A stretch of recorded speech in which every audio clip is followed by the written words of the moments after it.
पता है इस हरी मेहंदी में लाल रंग कैसे आ जाता है? कष्ट सहकर। लाल चटकता रंग चाहिए तो इन मेहंदी के पत्तों को पीसना पड़ता है, बार बार प्रहार करने होते हैं। उसके पश्चात इसे पानी में मिश्रित करना होता है, तब जाकर ये ललनाओं का श्रृंगार बनती है। स्वर्ण के साथ भी यही है, जितना तपता है उतना शुद्ध होता है। और नग तो आप सभी को भाते हैं ना। हीरा भी पहले कोयला होता है, धरा के भीतर का ताप सहकर, उसका दबाव सहकर इसके भीतर ये चमक आती है। आप समझ रहे हैं ना मैं क्या कह रहा हूं? जितना आप कठिनाइयों से जूझेंगे, आपका व्यक्तित्व उतना ही निखरेगा। कठिनाइयों की भट्टी में जितना तपेंगे, आपका चरित्र उतना ही निखरेगा। तो अगली बार जब आपके समक्ष कोई समस्या आए तो घबराइए मत, उससे लड़ जाइए, क्योंकि हर समस्या हमें कुछ नया सिखा कर जाती है। मैं अपने आप को दांव पर लगाऊंगा।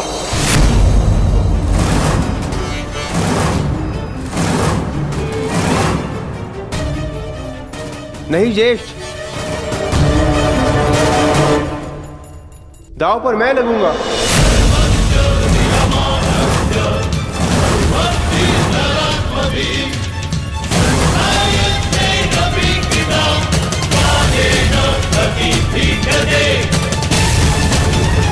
नहीं नकुल, तुम अभी छोटे हो, तो मुझे दांव पर लगा दीजिए भ्राताश्री।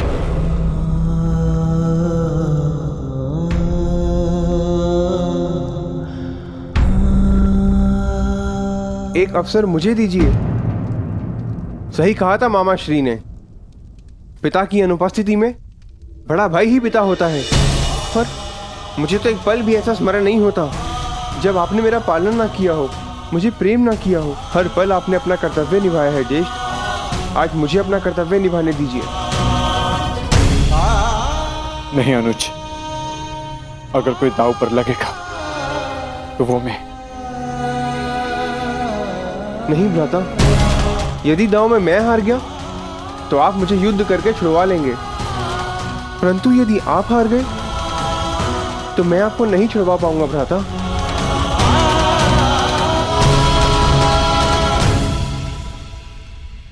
मुझे दांव पर लगाइए ज्येष्ठ और जीत जाइए उस इंद्रप्रस्थ को, जो हम पांचों भाइयों की पहचान है।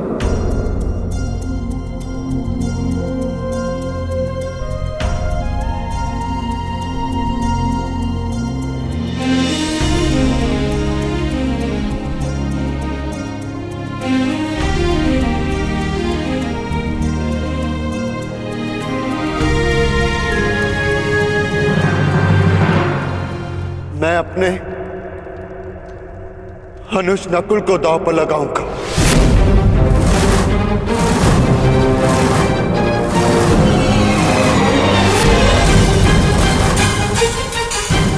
खेलिए सम्राट, इंद्रप्रस्थ को पाने के लिए नकुल को खेलिए।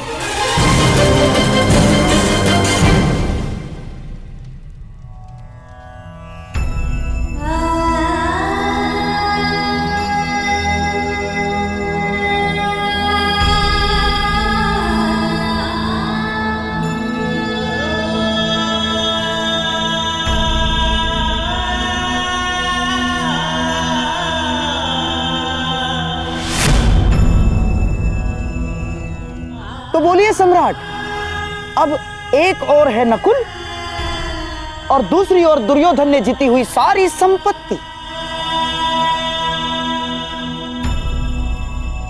इंद्रप्रस्थ समेत। अब बात आपके मान सम्मान और संपत्ति की है, तो पहला पासा आप ही खेलेंगे।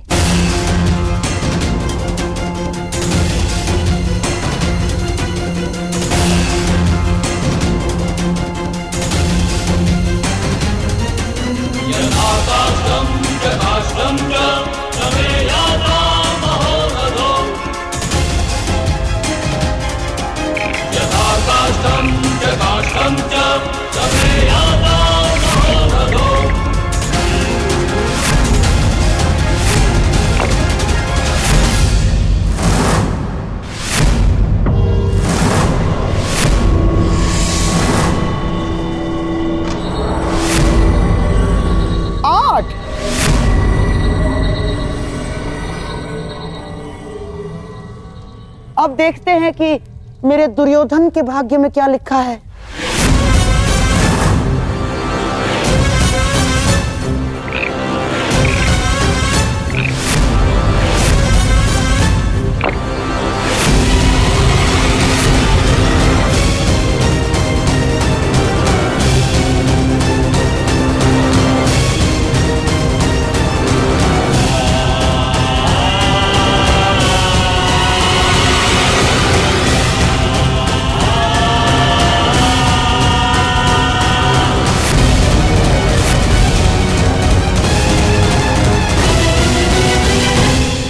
मामाश्री, अंतिम अवसर है।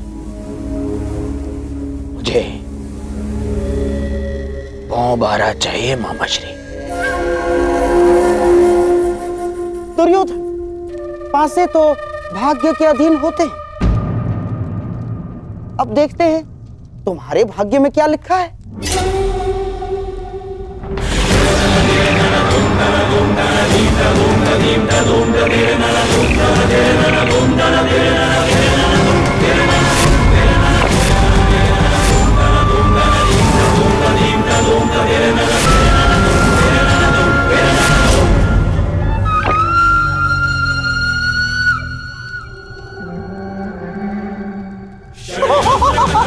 वो हमारा दुशासन, वो हमारा सीधे पांव पारा।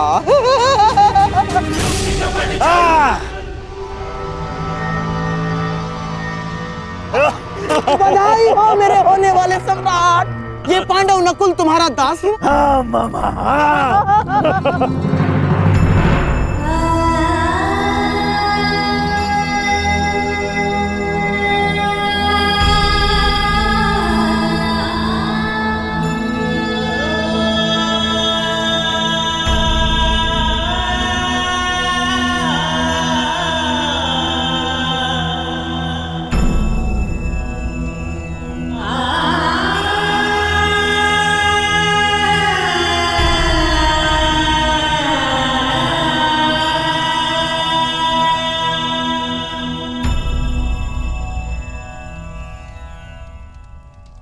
नहीं ज्येष्ठ, मेरे गर्व के पल को यूं अपने आंसुओं में मत बहने दीजिए।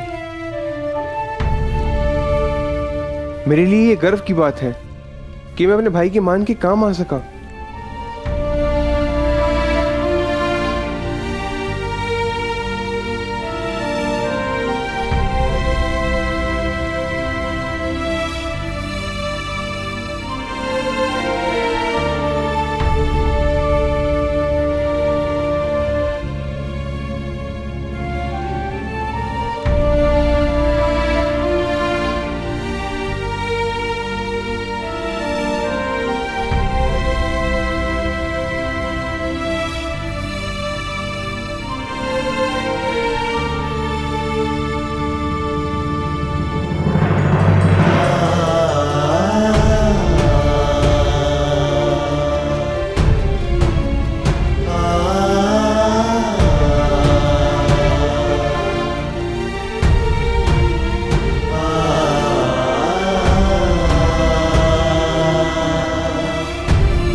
दास मुकुट नहीं पहनते। निकाल इसको।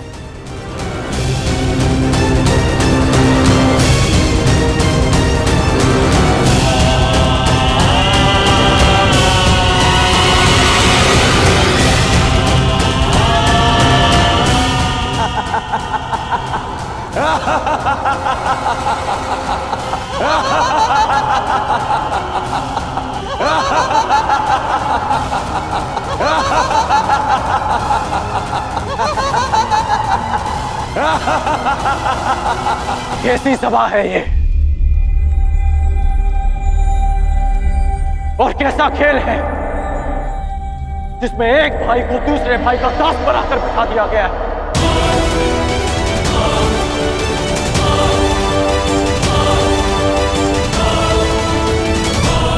कैसी सभा है ये और कैसा खेल है जिसमें एक भाई को दूसरे भाई का दास बनाकर बिठा दिया गया है। तुम्हारे इस प्रश्न का उत्तर यदि यहाँ किसी के पास है तो केवल सम्राट युधिष्ठिर के पास है अंगराज। परंतु तुम्हें उत्तर देने से महत्वपूर्ण प्रश्न उनके समक्ष ये है कि अब वो किसे दांव पर लगाएंगे।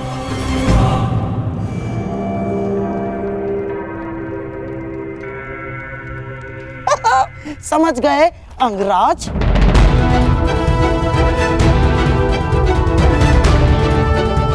कहिए सम्राट, अब आप किसे दांव पर लगाएंगे?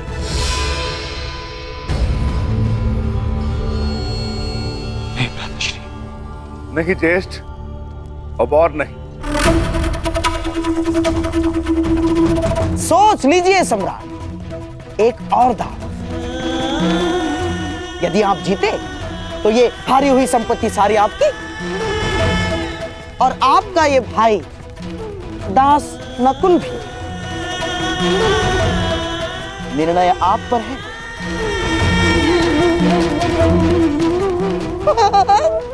सोच लीजिए।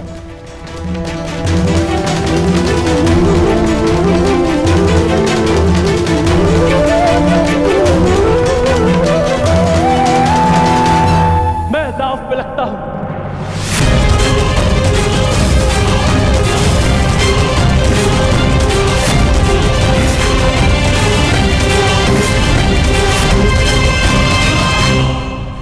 नहीं नहीं सहदेव, नहीं।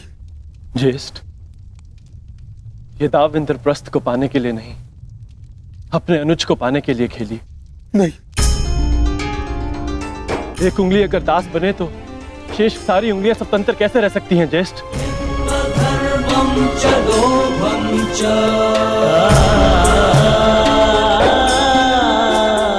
मुझे विश्वास है कि आप मुझे अवश्य जीत लेंगे और नकुल को भी।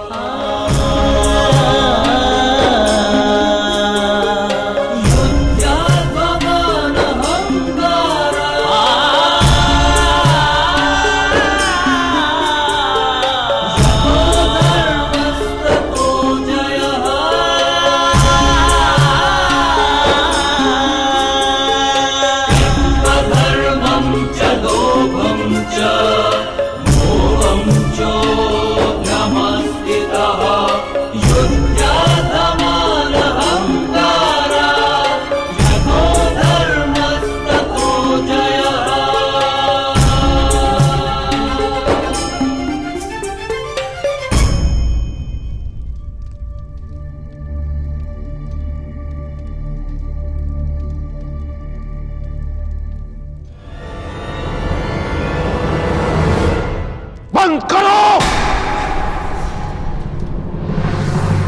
इसे, क्षण समाप्त करो इस खेल को, इसे क्षण।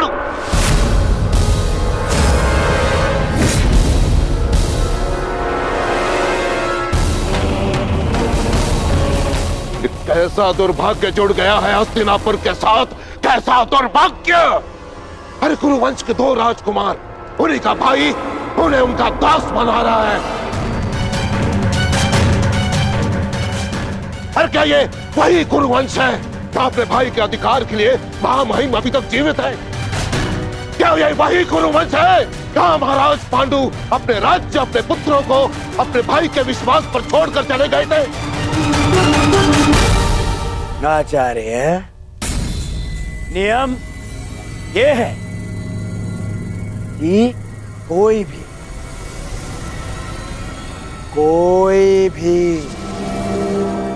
इस द्यूत को रोक नहीं सकता।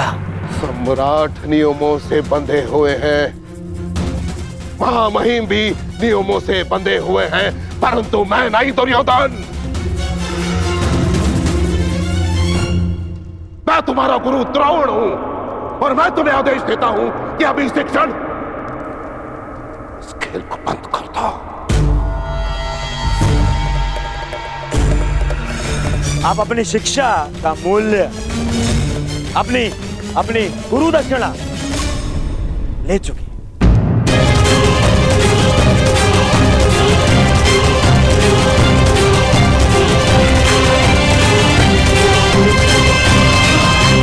दुर्योधन, तुम्हारे विचार सुनकर अच्छा लगा। अब गुरु वंश में गुरु की शिक्षा मूल्य से चुकाई जाएगी। यहां उपस्थित सभी सभासद सुन ले, यदि एक चौसर इस क्षण बंद न हुई तो परशुराम शिष्य द्रोण के बाणों को कोई नहीं रोक पाएगा, कोई भी नहीं।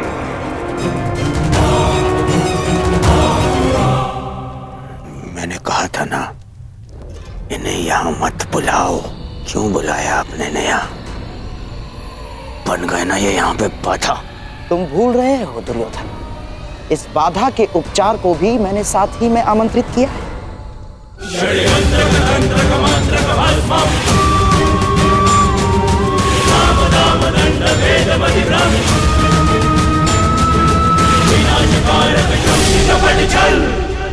पिताश्री, हमें नहीं भूलना चाहिए कि आज हम जो कुछ भी हस्तिनापुर की कृपा के कारण, महाराज धृतराष्ट्र की कृपा से, और वैसे भी कुमार दुर्योधन से मेरी मित्रता वर्षों से, इसीलिए मेरा कर्तव्य है कि मैं उनका पक्ष लूं और सदैव उनका पक्ष लेता रहूंगा।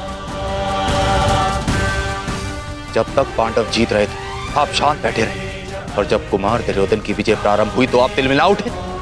यदि आज आपने इस सभा को त्याग दी तो आपके और मेरे पिता और पुत्र के संबंध को त्याग के जाएंगे आप यहां से।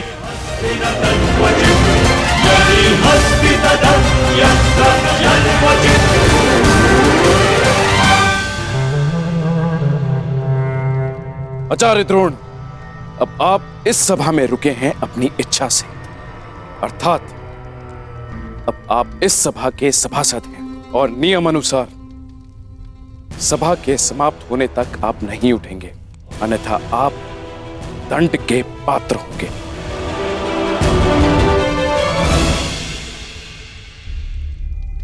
भावुक हो गया मैं। धन्य हो सम्राट, कितने भाग्यशाली हैं आप। तो सम्राट, क्या आपके भाग्य को एक अवसर देंगे? दांव पर लगाएंगे सहदेव को?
अगले होते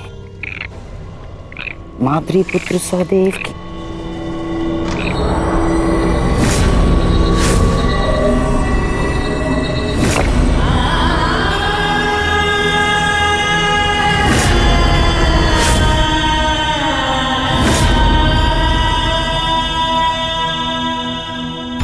महारानी, सम्राट नकुल सहदेव को हार चुके हैं।